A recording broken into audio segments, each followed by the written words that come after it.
Hi dears, welcome to our channel real reviews with Hitha Kiran. ഇന്നത്തെ എന്റെ video നീൽക്കമലിന്റെ rocker kids toy ചെയറിനെ കുറിച്ചിട്ടാണ്.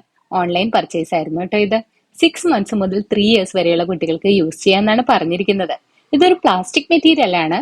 പ്രോഡക്റ്റിന്റെ ഡയമെൻഷൻസ് പറയുന്നത് length 23 inch, width 13 inch, height 19 inch എന്നിങ്ങനെയാണ്.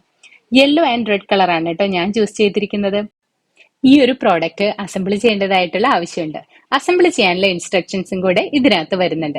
ഓരോ പാർട്ടായിട്ട് ഞാൻ പറയാം കേട്ടോ. ഒരു ബാക്ക് റെസ്റ്റ്, ഒരു സീറ്റ് ബേസ്, 2 റോഡ്സ് ഉണ്ട്. ബേസിൽ ഫിക്സ് ചെയ്യാനുള്ളതാണ് കേട്ടോ ഇത്. ഒരു പാക്ക് ഓഫ് നട്ട്സ് ഉണ്ട്, 12 എണ്ണമായിട്ടാണ് വരുന്നത്. നട്ട്സ് എല്ലാം സെപ്പറേറ്റ് കവറിൽ നല്ല സെക്യൂർ ആയിട്ട് പാക്ക് ചെയ്തിട്ട് തന്നെയാണ് വന്നിരിക്കുന്നത് കേട്ടോ. ഇനി അടുത്തതായിട്ടുള്ളത് 2 സൈഡ് പാനൽസ് ആണ്. ഈ സൈഡ് പാനൽസിൽ നമുക്ക് ഹാൻഡ് റെസ്റ്റ് ചെയ്യാനായിട്ട് പറ്റും. ഇനി നമുക്ക് ഫിക്സിംഗിലോട്ട് കിടക്കാം.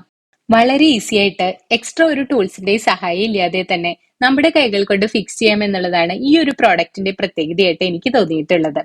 ലിവിംഗ് റൂമിലും നഴ്സറിയിലും എല്ലാം ഈ ഒരു പ്രോഡക്റ്റ് യൂസ് ചെയ്യാം.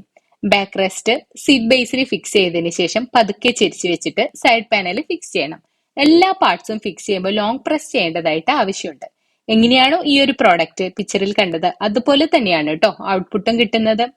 സൈഡ് പാനൽ നന്നായി ലോങ് പ്രസ് ചെയ്തതിനു ശേഷം ഫിക്സ് ചെയ്യാനായിട്ട് സ്ക്രൂ ഉപയോഗിച്ചിട്ട് ടൈറ്റൻ ചെയ്യണം.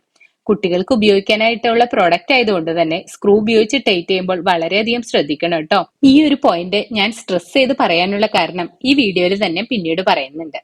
ഇപ്പൊ ഒരു സൈഡ് ഫിക്സ് ചെയ്തു, ഇതുപോലെ തന്നെയാണ് ഇനി അടുത്ത സൈഡ് ചെയ്യേണ്ടത്.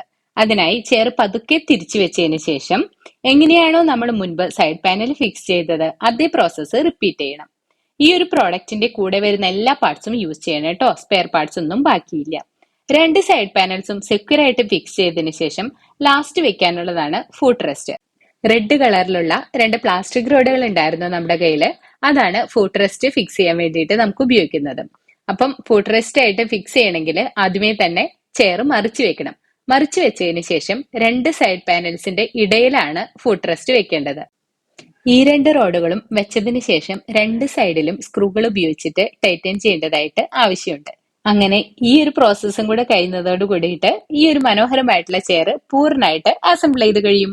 ഈ ഒരു പ്രോഡക്റ്റിന്റെ ലിങ്ക് ഞാൻ ഡിസ്ക്രിപ്ഷൻ ബോക്സിൽ കൊടുക്കുന്നുണ്ട് കേട്ടോ. അപ്പൊ ആവശ്യമുള്ളവർക്ക് അവിടെ പോയിട്ട് ചെക്ക് ചെയ്ത് നോക്കുകയും ചെയ്യാം, ഡീറ്റെയിൽസ് കാണുകയും ചെയ്യാം. പിന്നെ എനിക്ക് നെഗറ്റീവായിട്ട് എനിക്ക് തോന്നിയിട്ടുള്ള ഒരു കാര്യം പറയണ വെച്ചാല്, ഞാൻ മുൻപ് പറഞ്ഞിരുന്നല്ലോ സ്ക്രൂകൾ നന്നായിട്ട് ടൈറ്റ് ചെയ്യണമെന്ന്. അത് എന്തുകൊണ്ടാ വെച്ചാല് കുട്ടികൾ ഇരുന്ന് എഴുന്നേൽക്കുമ്പോൾ ആ സ്ക്രൂകള് ഒന്നില്ലെങ്കിൽ അഴഞ്ഞു പോവുകയോ അല്ലെങ്കിൽ അത് തെറിച്ച് പുറത്തു പോവുകയായിട്ട് തോന്നുന്നുണ്ട്. അപ്പൊ നമ്മൾ ഓരോ പ്രാവശ്യം കുട്ടികൾ ഇരിക്കുമ്പോഴും സ്ക്രൂകൾ അതാത് പൊസിഷനിൽ ഉണ്ടോ എന്ന് റീചെക്ക് ചെയ്യേണ്ടതായിട്ട് ആവശ്യമുണ്ട്. ഈ ഒരു കിഡ്സ് ചെയറിന്റെ റിയൽ ആയിട്ടുള്ള റിവ്യൂ നിങ്ങൾക്ക് എല്ലാവർക്കും യൂസ്ഫുൾ ആയെന്ന് ഞാൻ പ്രതീക്ഷിക്കുന്നു. ഒരു മൾട്ടിപർപ്പസ് ഓർഗനൈസറിന്റെ റിവ്യൂ കൂടെ ഞാൻ ചെയ്തിട്ടുണ്ടായിരുന്നു. ആ വീഡിയോ ഇതുവരെ കാണാത്തവർക്കായിട്ട് ലിങ്ക് ഐക്കാർട്ടിലും ഡിസ്ക്രിപ്ഷൻ ബോക്സിലും ഞാൻ ഇടുന്നുണ്ട്. അപ്പൊ ഈ ഒരു വീഡിയോ നിങ്ങൾക്ക് ഇഷ്ടമായെങ്കിൽ ലൈക്ക് ചെയ്യണം. പിന്നെ നിങ്ങളുടെ പ്രിയപ്പെട്ട കൂട്ടുകാർക്കായിട്ട് ഷെയർ ചെയ്ത് കൊടുക്കുക. ഈ ചാനൽ ഇതുവരെ സബ്സ്ക്രൈബ് ചെയ്യാതെയാണ് കാണുന്നെന്നുണ്ടെങ്കിൽ ഒന്ന് സബ്സ്ക്രൈബ് ചെയ്ത് സപ്പോർട്ട് ചെയ്തേക്കണം കേട്ടോ. അപ്പം റിവ്യൂസും ഫുഡും ട്രാവൽ വ്ളോഗ്സും ഒക്കെ ആയിട്ട് ഞാൻ വീണ്ടും വരുന്നതായിരിക്കും. അതുവരെ എല്ലാവർക്കും ബൈ.